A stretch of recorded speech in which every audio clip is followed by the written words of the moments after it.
Okay, I'm going to do number 28 on page 451. This is lesson 8.7 in pre-algebra. It says an arrow squid has a beak used for eating.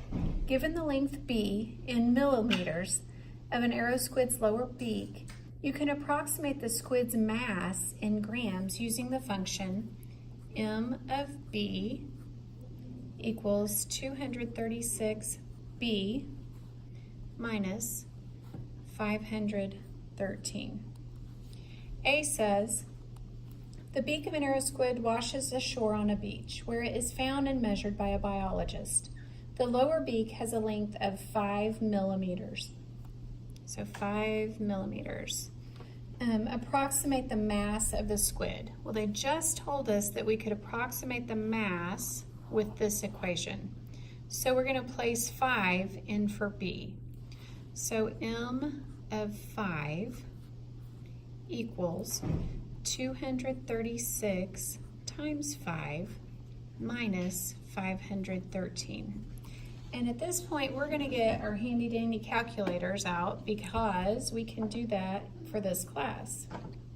And we're going to take 236 times 5, and that is 1,180 minus 513. So we'll subtract the 513 now, and we get that when the beak measures 5 millimeters, the mass of the arrow squid is 667 grams.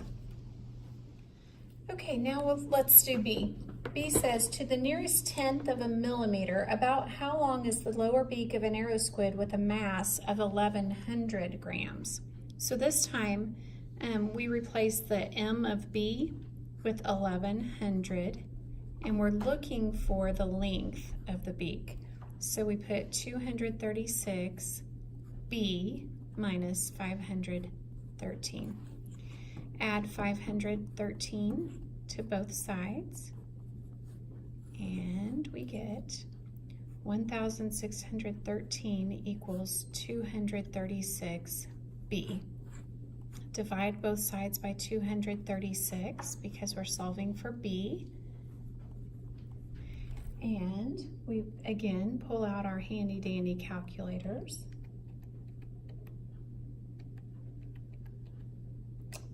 And we find out that it's 6.834, and it wanted us to round to the nearest tenth of a millimeter, so it's 6.8 millimeters. And that is our answer for 28B.